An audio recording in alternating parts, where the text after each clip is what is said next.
ఆప్కి అదాలత్లో Bhojpuri super star Dinesh Lal Yadav గారి మీదున్న మొదటి ఆరోపణ ఏంటంటే ఈయన చాలా చిలిపిగా ఉంటున్నారు. దినేష్ లాల్ యాదవ్ గారు, ఇప్పుడు చెప్పండి, మీ చిన్నప్పటి కథలన్నీ కూడా నేను విన్నాను. సింగర్ అవ్వాలని మీరు కోరుకునేవారు. అది ఎలాంటి కోరికంటే ఆవు మీద కూర్చుని మీరు చాలా గంటలు పాడేవారట. నిజమే సార్. మీరు చెప్పినట్టు నేను గేదె మీద కూర్చుని ఎంతోసేపు పాడుతూ ఉండేవాణ్ణి. యాక్చువల్గా నాకు చిన్నప్పటి నుంచి గుర్రం మీద కూర్చోవాలని కోరిక. ఎందుకో తెలీదు, చిన్నప్పటి నుంచి నాకు నేనే రాజునన్న ఒక భావన. మరి మా ఇంట్లో గుర్రమే లేదు, ఇంకా నేనేం రాజుని? నేను ఏ రాజవంశంలో పుట్టానని నా దగ్గర గుర్రమే లేదు. అప్పుడే నాకు అనిపించింది, నా దగ్గర గుర్రం లేకపోతే ఆవు ఉంది కదా అని. అప్పట్లో నాకు ఆవుల్ని గేదెల్ని మేపే పని వచ్చింది, అదే చేస్తూ ఉండేవాణ్ణి. సో ఆవు మీద కూర్చునేవాణ్ణి కాదు, గేదె మీద మాత్రం కూర్చునేవాణ్ణి. అది గేదె మీద కూర్చోవడంలో ఉన్న ఆనందమే వేరు, భలేగా ఉంటుంది. సో నేను పాడుతుండేవాణ్ణి, దాని మీద కూర్చుని గంటల సేపు కానీ మీ పాడుతుండేవాణ్ణి. నాన్నగారు ఏం కోరుకున్నారంటే మీరు చదువుకుని ఏదైనా గొప్ప ఆఫీసర్ అవును, అవ్వాలని. అప్పట్లో మా నాన్నగారు ఏమనుకునేవారంటే బ్యాంకులో క్యాషియర్ దగ్గరే డబ్బంతా కూడా ఉంటుంది అని. అందువల్ల నాతో నువ్వు బాగా చదువుకుని బ్యాంకులో ఒక క్యాషియర్ అయిపోవాలి అనేవారు. అందుకే నేను కలకత్తాలో నాన్నగారితో పాటు ఉంటూ చదువుకుంటూ ఉండేవాణ్ణి. అప్పుడప్పుడు దెబ్బలు కూడా తినేవారట. బాగా దెబ్బలు తినడం సినిమాల వల్ల. ఎందుకంటే నేను కరిష్మా కపూర్కి పెద్ద ఫ్యాన్ని.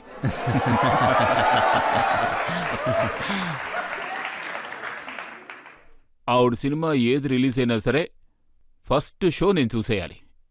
ఎప్పుడు రిలీజ్ అయినా సరే. స్కూల్లో ఎగ్గొట్టి వెళ్ళిపోయేవాడిని. ఓసారి ఆర్మీ క్యాంప్లోంచి కూడా వెళ్ళిపోయి చూశాను. ఎందుకంటే నేను ఎన్సీసీలో ఉండేవాడిని. అప్పట్లో ఒకసారి నేను ఒక చోటు క్యాంపుకు వెళ్ళాను. ఆ రోజు కరిష్మా కపూర్ సినిమా ఒకటి రిలీజ్ అవబోతుందని తెలిసింది, శుక్రవారం. నేను గనక దాన్ని మిస్ అయ్యానంటే నా జీవితంలో పెద్ద రికార్డ్ బ్రేక్ అయిపోతుంది.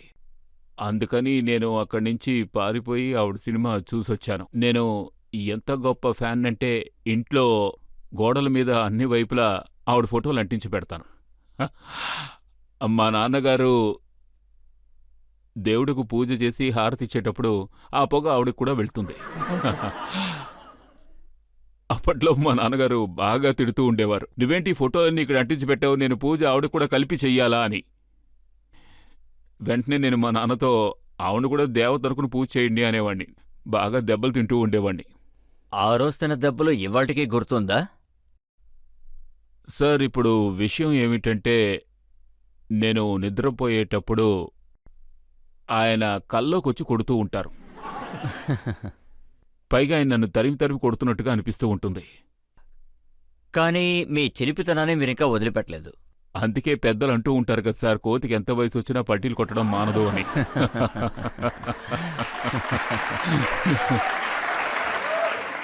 దినేష్ లాల్ యాదవ్ అనే పేరు అర్థమైంది. ఈ నిరోవా అంటే ఏంటి? ఆ విషయం గురించి చెప్పాలంటే సార్, నేను ఒక సింగర్గా స్ట్రగుల్ అవుతుండేవాణ్ణి. ఆ సమయంలో కొన్ని క్యాసెట్స్ నావి వచ్చాయి. అందులో సాంగ్ బుడువాలో దమ్ముంది. బుడువాలో దమ్ముంది ఆ. అంటే ముసలోళ్ళ లోపల దమ్ముంది. ఎందుకంటే అందులో అమితాబ్ బచ్చన్ ఫోటో వేశారు. అంతేకాకుండా అమిత్ గారు కొత్తగా వచ్చే స్టార్స్తో కలిసి యాక్ట్ చేస్తూ భలేగా అదరగొడుతుండేవారు. అప్పుడే బుడువాలో దమ్ముందా అన్న పాట పాడాను. ఆ తర్వాత ఇంకో క్యాసెట్ వచ్చింది, వెన్నను తిన్న ముసలాడు. దాన్ని ఎంతో మంది లైక్ చేశారు. వర్షాకాలం పూర్తయ్యాక బీహార్లో ఒక పెద్ద షో జరిగింది. దానికోసం బీహార్కి షో కోసం వెళ్తున్నప్పుడు దారంతా విపరీతమైన జనం. నేను టైంకి వెళ్ళలేనేమో అనిపించింది. ఆ తర్వాత పబ్లిక్ అంతా నన్ను పిలవడం మొదలుపెట్టారు, రండి అని. నేను చెప్పాను, బాబు నాకు అక్కడ ప్రోగ్రాం ఉంది, వెళ్ళాలి అని. వాళ్ళు చెప్పారు, అక్కడ కాదు ప్రోగ్రాం, మీకు ఇక్కడే ప్రోగ్రాం అని. ఇది సంత కాదు, మిమ్మల్ని చూడ్డానికే వచ్చారని.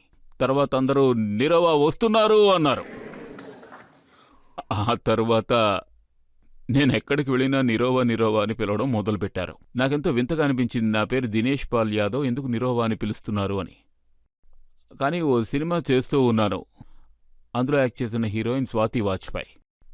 ఆవిడ నన్నడిగారు, జనం మిమ్మల్ని నిరోవా అని పిలిస్తే పిలిచారు, మీరెందుకు కోప్పడుతున్నారు అని.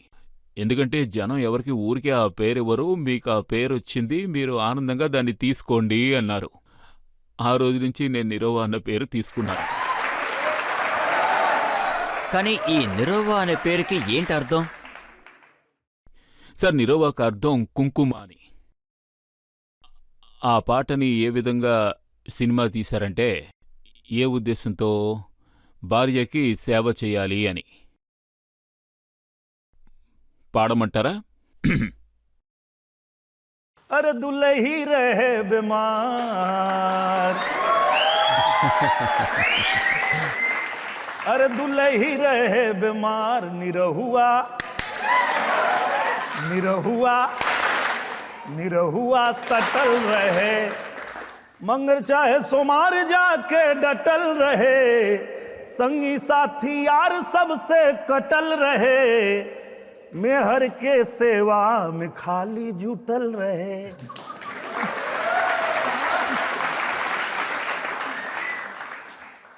నాకు తెలిసి ఆ ఆల్బం కూడా దీనివల్లే హిట్ అయింది.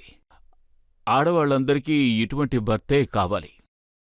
వాళ్ళు ఫ్రెండ్స్తో పార్టీలకు వెళ్లకుండా తన భార్యనే చూసుకుంటూ సేవ చేస్తూ ఉండాలని, ఒకవేళ తనకు ఆరోగ్యం బాగోపోతే దగ్గరుండి చూసుకోవాలని. ఆ తర్వాత ఇందుకే కాబోలు తల్లులు, సోదర సోదరీమణుల మధ్య నేను గొప్పవాణ్ణయ్యాను. వాళ్లే నాకు నిరోవా అన్న పేరునిచ్చారు. మీరు నిరోవా అనే పేరుతో ఫేమస్ అయ్యారు, ప్రజలు మీ ఆల్బమ్ కూడా చూశారు. కానీ గాజీపూర్ నుంచి బాంబేకెలా? అదొక భయంకరమైన కథ సార్. గాజీపూర్ నా జిల్లా. గాజీపూర్లో ఒక షో జరిగింది. ఎప్పుడు షో మొదలయ్యే ముందు ఒక భక్తి పాట పాడతారు, అంటే దేవుడి పాట పాడతారు. అమ్మవారిని వేడుకుంటూ సరస్వతిని పూజిస్తాం. అప్పుడు నేను దేవుడి పాట పాడడం మొదలుపెట్టగానే పబ్లిక్లోంచి ఒక వ్యక్తి వచ్చి నన్ను ఆపమన్నారు. నిరోవా, నువ్వు మాకు కావలసిన పాటే పాడాలి అని. మీరు చెప్పినట్టే రాత్రంతా పాడతాను, ఇప్పుడు నన్ను దేవుడి పాట పాడుకోనివ్వండి అన్నాను. అందుకైన అదేం కుదరదు, అప్పుడు నేను దేవుడి పాట పాడకుండా ఇంకే పాటో పాడలేను అన్నాను. ఆయన పట్టుబట్టడం మొదలుపెట్టారు. వచ్చి నా కాలర్ పట్టుకున్నారు. ఆయన కాలర్ పట్టుకుంటే నేను కూడా ఆహిర్ కొడుకునే కదా. లోపల ఆహిర్ మేల్కున్నారు, నేను ఆయన కొట్టిపడేశాను.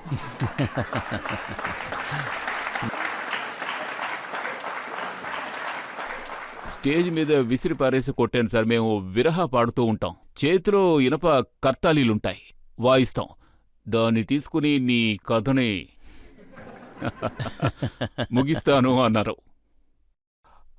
ఆ తర్వాత ఆ ప్రోగ్రాం అయిపోయింది, నేను ఇంటికొచ్చేశాను. మా అన్నయ్య విజయలాల్ యాదవ్ నా గురువు.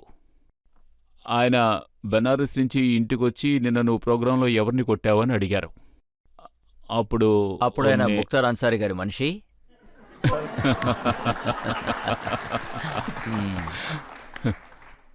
అవును, ఆయన మామూలు వ్యక్తి కాదు, షూటర్. ఆయన నాతో, నువ్వేమైనా చేసే ముందు కొంచెమైనా ఆలోచించవా, నువ్వు చస్తావురా అన్నారు. అంత ఆవేశపడకూడదు, నువ్వొక గాయకుడివి, కళాకారుడివి, నీకు ఓర్పు అవసరం అని అన్నారు. దానికి నేను, ఇంతకంటే సహనం నాకు ఉండదు అన్నాను. ఒకవేళ ఎవరైనా నా దేశంలో, నా జిల్లాలో, నా గ్రామంలోనే నన్ను నా కర్తవ్యం చేయనివ్వకుండా అడ్డుకున్నారంటే అప్పుడు నేను కూడా ఎదురు తిరుగుతాను.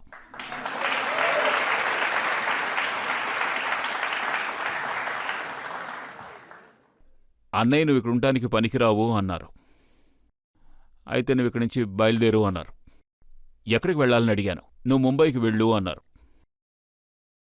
అక్కడ అంత మంచి ప్రోగ్రామ్స్ జరుగుతున్నా కూడా వాటన్నిటినీ వదిలేసి నేను ముంబైకి వెళ్ళాను. పైగా ముంబైకి రావాలన్నదే నా కోరిక కూడా. ఆ విధంగా ముంబైకి వచ్చే అవకాశం నాకు దక్కింది. ముంబైకి వచ్చి ఫైట్సు, డాన్సు అన్నీ నేర్చుకున్న తర్వాత సినిమాల్లో అవకాశం వచ్చింది. తర్వాత మీరు చేసిన సినిమా పేరు కూడా నిరోవా రిక్షావాడు. మీరొక డాన్ అయిండొచ్చు. మీరు కరెక్ట్గా చెప్పారు. ఆ టైంలో నాకు డాన్స్ స్క్రిప్ట్ కూడా దొరికింది. కానీ నేను దీన్నే ఎంచుకున్నాను. ఎందుకంటే నేను నటుణ్ణి కాదు, యాక్టింగ్ కోసం నేను ఎటువంటి కోర్సులు చెయ్యలేదు. సో నేను డాన్గా యాక్ట్ చేస్తే డాన్లో కనిపిస్తానో లేదో కానీ రిక్షా వాళ్ళలా యాక్ట్ చేస్తే మాత్రం అలా ఉంటాను. అప్పటినుంచి ప్రజలకు వీడొక రిక్షా మ్యాన్ అనిపించింది.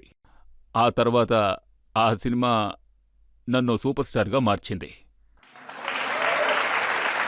ప్రజలందరూ మీ మీద ప్రేమను చూపించిన విషయం నిజమే. చాలా సినిమాలు మీవి హిట్ అయ్యాయి. అలాగే నేను ఈ విషయం కూడా విన్నాను, మీరు షూటింగ్లో ఉన్నప్పుడు చాలా చిలిపిగా ఉండేవారట. ఒక వ్యక్తిని మీరు షూటింగ్ సమయంలో చెట్టుకి కట్టుపడేశారట. సార్ మరో దారి లేదు, కట్టేయాల్సొచ్చింది. మేం షూటింగ్ చేస్తూ ఉన్నాం. అంటే స్టేజ్ మీద కొట్టడం, అలాగే ఇతని కట్టేయడం కూడా వేరే దారి లేకుండా చేస్తారా? సార్ నన్ను మాట్లాడిస్తే నేను విషయం చెప్తాను, ఆ తర్వాత మీరే అది కరెక్ట్ అని చెప్తారు. మా షూటింగ్ జరుగుతూ ఉంది. అక్కడ జనం ఎక్కువగానే ఉంటారు, ప్రశాంతంగా ఉంటారు, ఎవరు మమ్మల్ని డిస్టర్బ్ చెయ్యరు. కానీ అందులో ఒకరు మాత్రం మమ్మల్ని ఇబ్బంది పెడుతూనే ఉన్నారు. ఆయన ఉన్నట్టుండి ఇలా చేయడం మొదలుపెట్టారు. తిత్తి తిత్తి తిత్తి తిత్తి తిత్తి తిత్తి తిత్తి. ఇప్పుడు మీరు నవ్వుతున్నట్టే పబ్లిక్ అంతా కూడా నవ్వడం మొదలుపెట్టారు. దాంతో మేం డైలాగ్స్ చెప్పలేకపోయాము, అంతా చెడిపోయింది. ఏం చేయాలా అని ఆలోచించాం. మేము ఆయన్ని తీసుకురమ్మని చెప్పాం. తీసుకొచ్చాక మీరు యాక్ట్ చేస్తారా అని అడిగాను. అవునండి, అందుకే నేను మిమ్మల్ని ఇబ్బంది పెడుతూ ఉన్నాను, మీరు చూడలేదు అన్నారు.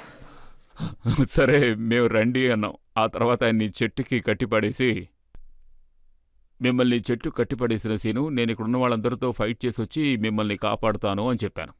అలా మేము ఆయన్ని చెట్టుకి కట్టిపడేసి ప్రశాంతంగా షూట్ చేసుకున్నాం.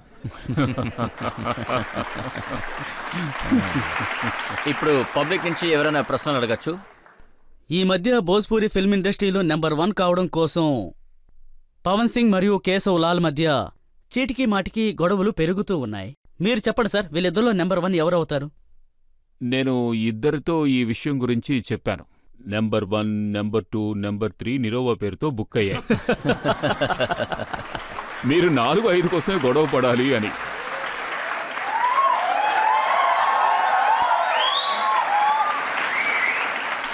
సో భోజ్పురిలో ఎంతమంది స్టార్స్ అయితే ఉన్నారో, మనోజ్ తివారీ గారు ఉన్నారు, రవికిషన్ గారు ఉన్నారు, పవన్ సింగ్ గారు కూడా ఉన్నారు, కేసరి లాల్ గారి పేరు వీళ్ళు చెప్పారు, మీరు కూడా ఉన్నారు. వీళ్ళందరిలో కల్లా ఎక్కువగా చిలిపికొండేదెవరు?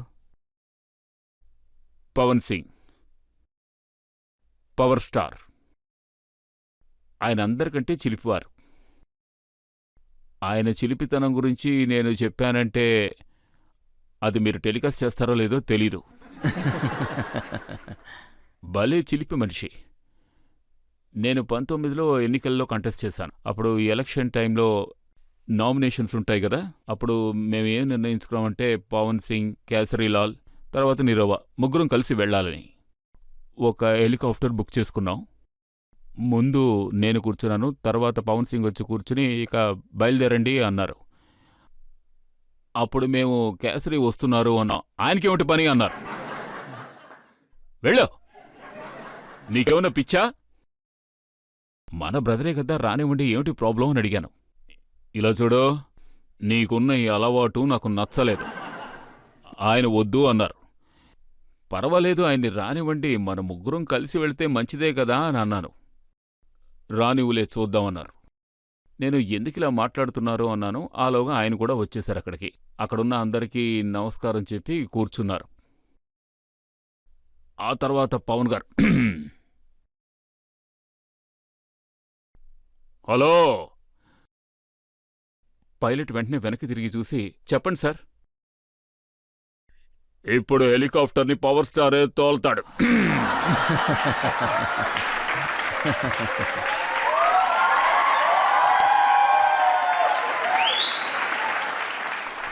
వెంటనే కేసరి గారు, అన్నయ్య చూసారా అతన్ని చూసారా?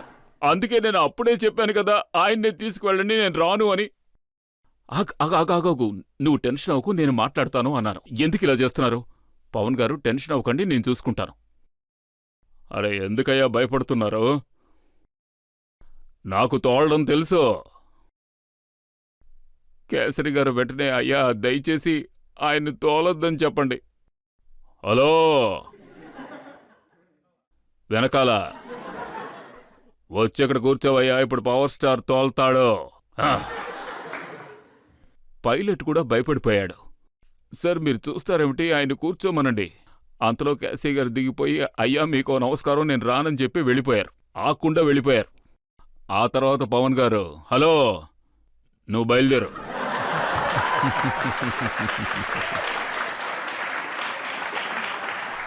అందువల్ల ఆయన ముందు ఎవరూ అల్లరి చేయలేరు, విపరీతమైన అల్లరి మనిషి. అందుకే ఆయన్ని చిన్నప్పుడు హనుమాన్ అని పిలిచేవారట పవన్ సింగ్ని. ఈనాటికి ఆయన చిలుపుతనం అలాగే ఉంది. తర్వాత నేను ఏం విన్నానంటే రవికిషన్ గారు మీ అందరికీ ప్రొడ్యూసర్స్ని ఎలా హ్యాండిల్ చేయాలో క్లాస్ తీస్తారట.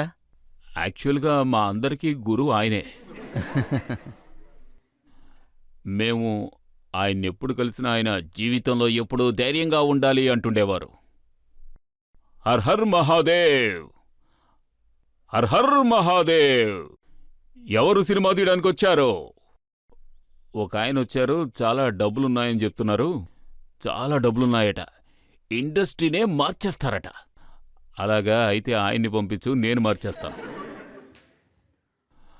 ఆ తర్వాత ఆయన, ఇలా చూడు నాన్న, ఆయనకి మాయ ఎక్కువైపోయింది. ఆయన మాయ నుంచి ముక్తి పొందాలనుకుంటున్నాడు. అందుకే ఇంత దూరం వచ్చారు. ఎందుకంటే ఒక వ్యాపారం చేసుకునే వ్యక్తి సినిమా తీయాలని అనుకుంటున్నాడు. అర్థమైందా? అర్థమైందా? లేదు, నీకు అర్థం కాలేదు. లేదు, మాకు అర్థమైంది అనేవాళ్ళం. చూడండి, ఈయన తికమకగా ఉండే సినిమానే తీస్తాడు అనేవాళ్ళం. ఆయన మన ఇండస్ట్రీని చెడగొడతారు. సో ఆయన దగ్గర మాయ ఉంది, ఆ మాయను తీసేసి ముక్తి కలిగించి పంపించు అనేవాళ్ళం. ఆయన మాకు ఇలాగే నేర్పిస్తుండేవారు. ఆడియన్స్ నుంచి ఇంకో ప్రశ్న అడగచ్చు. సార్, నేను ఒక రిక్వెస్ట్ చేద్దాం అనుకుంటున్నాను. మీరు మా కోసం ఒక హిందీ సాంగ్ని పాడాలి. వాహ్, నన్ను మీరు హిందీ సినిమా పాట ఒకటి పాడమన్నారు. నేను చిన్నప్పుడు నా గర్ల్ ఫ్రెండ్ కోసం పాడిన పాట పాడతాను.